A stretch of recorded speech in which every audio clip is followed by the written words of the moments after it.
Hello everyone, welcome to a new video. In this video, I'm going to show you how to add social links on Reddit profile.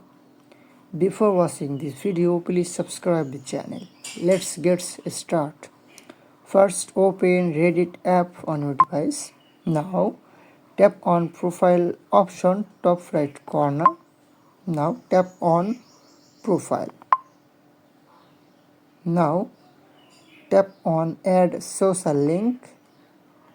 Here you can see more option.